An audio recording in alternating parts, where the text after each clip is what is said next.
সকল অপেক্ষার অবসান ঘটিয়ে অবশেষে ময়মনসিংহে বাণিজ্য মেলা শুরু হয়ে গেল। সো আসসালামু আলাইকুম এভরিওয়ান, ওয়েলকাম টু ময়মনসিংহে কাপল। তো আজকে মেলার বিভিন্ন অ্যাক্টিভিটি নিয়ে থাকছে আমাদের ভিডিও। আজকে চলে গিয়েছিলাম ময়মনসিংহের বিখ্যাত জয়নুল আবেদিন পার্কের পাশে ঐতিহ্যবাহী বাণিজ্য মেলায়। পরন্ত বিকালের রাস্তা দেখতে দেখতে চলে গিয়েছিলাম ঠিক মেলার সামনে।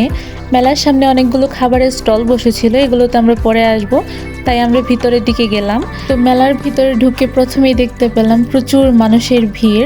সবার প্রথমে গেটের পাশে একটা দোকানে ঢুকে পড়লাম। দোকানটা ছিল বেশ পরিপাটি। তো এখান থেকে আমি একটা আচার নিচ্ছিলাম। এখানে বিভিন্ন ধরনের আচার, শনপাপড়ি, রেডি পিঠা এবং অনেক কিছুই ছিল। তো আমি মাস্ট বি রিকমেন্ড করবো বড়ইয়ের আচারটা ট্রাই করার জন্য। এটা আমার কাছে বেস্ট লেগেছে, আপনারা ট্রাই করে দেখতে পারেন। বরাবরই মেয়েদের পছন্দের তালিকায় আচার থাকবে, এটাই স্বাভাবিক। এই দোকানটিতে এত পরিমাণ খাবারের আইটেম ছিল যেগুলোর নাম আমি বলে শেষ করতে পারবো না। তো এখান থেকে বের হয়ে চলে গিয়েছিলাম পাশে থাকা একটি থ্রি পিসের দোকানে।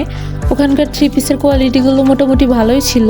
পাশেই দেখলাম কিছু আপুরা শীতের চাদর নিয়ে দরদাম করছে, তা আমিও গিয়ে দরদাম শুরু করে দিলাম। তাদের চাদরের প্রাইস অনেক বেশি ছিল।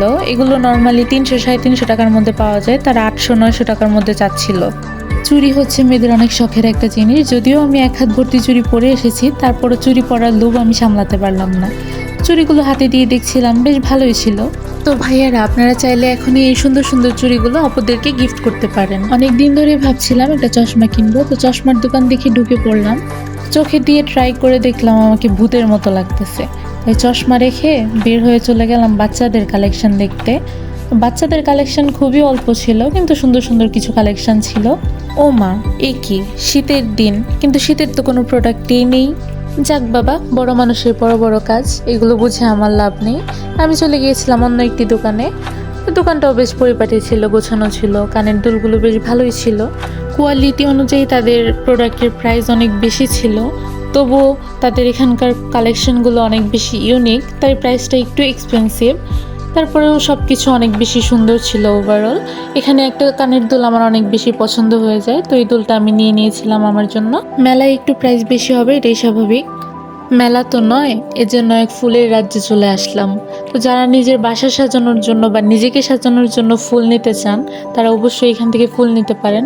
ফুল হচ্ছে সৌন্দর্যের প্রতীক। আপনার ঘরকে সাজাতে হলে অবশ্যই আপনাকে ফুল নিতে হবে। এখানকার ফুলের প্রাইসগুলো অনেক রিজনেবল, কম প্রাইসে আপনি আপনার ঘরকে সাজাতে পারবেন। তো চলুন এক নজরে কিছু ঝুমকা এবং চুড়ি কালেকশন দেখে আসি।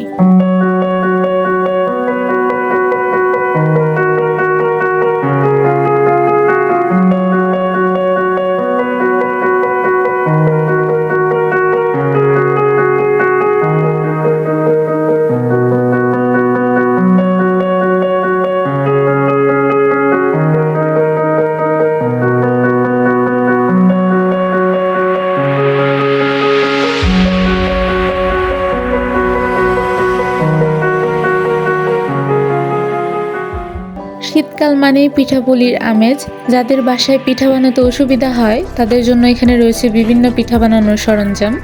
আপনার হাতের কাজকে আরও বেশি সহজ করে তুলতে খুবই স্বল্প মূল্যে এই প্রোডাক্টগুলো কিনে নিতে পারেন। এতে করে আপনার সময় এবং পরিশ্রম দুটোই বাঁচবে। এখানে বাচ্চাদের জন্য এত সুন্দর সুন্দর খেলনা ছিল, ভাগ্যিস আজকে আমি আমার মেয়েকে নিয়ে আসি নাই। এভাবেই দেখতে দেখতে ধীরে ধীরে সন্ধ্যা হয়ে গেল। চারপাশে সবাই কেনাকাটায় ব্যস্ত।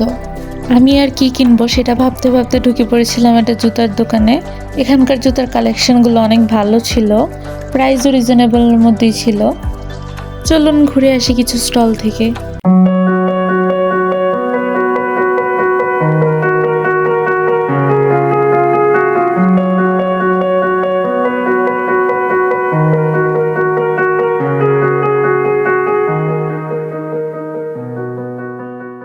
তো পাশেই ছিল বাচ্চাদের অ্যাক্টিভিটি জোন। বাচ্চারা অনেক বেশি এনজয় করছিল। আসলে প্রত্যেকটা জায়গাতেই বাচ্চাদের এনজয় করার জন্য একটা আলাদা প্লেস করার দরকার। তো আমরা আর এদিকে না আগাই, চলে গিয়েছিলাম ভূতের বাড়ির দিকে।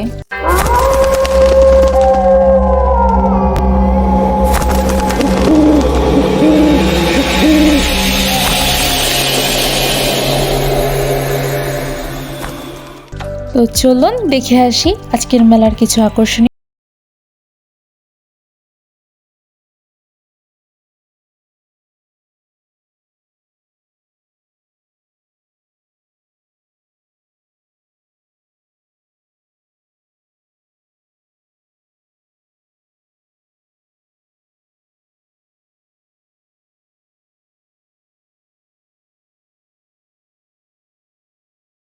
বোরিং হয়ে যান তাহলে চলেন এক কাপ চা খেয়ে আসি। তাদের চা বানানোর প্রসেসিংটা অনেক বেশি ইউনিক ছিল, তাই ট্রাই করলাম তান্দুরি চা। তাদের চাটা অনেক বেশি মজা ছিল, এই জন্য আশেপাশে অনেক মানুষের ভিড়ও ছিল।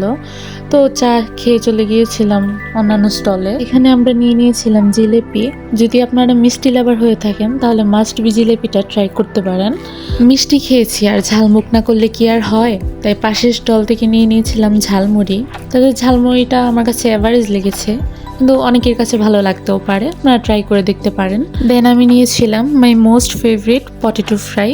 এটা বেশ ভালো ছিল খেতে, আশেপাশে অনেক মানুষের ভিড়ও ছিল। তো মোটামুটি মেলার সব দিকেই ঘোরাঘুরি শেষ। আমরা খাওয়া দাওয়া শেষ করে বের হয়ে যাওয়ার সময় একটা কিউট বাচ্চার সাথে দেখা হলো, তার সাথে বেশ ভালো সময় এনজয় করলাম। ফাইনালি আমরা আমাদের ভিডিওর একদম শেষ প্রান্তে চলে এসেছি। তো আপনারা চাইলে পরিবার পরিজন নিয়ে সবাইকে নিয়ে ঘুরে আসতে পারেন ময়মনসিংহ বাণিজ্য মেলা থেকে। তো আজকে আমাদের ভিডিওটা এই পর্যন্তই। যদি আপনাদের ভালো লাগে তাহলে অবশ্যই লাইক কমেন্ট শেয়ার করে আমাদের সাথে থাকবেন। আর অবশ্যই সাবস্ক্রাইব করতে ভুলবেন না। পরবর্তীতে এমন ভিডিও যদি আরও পেতে চান তাহলে আমাদের সাথেই থাকবেন।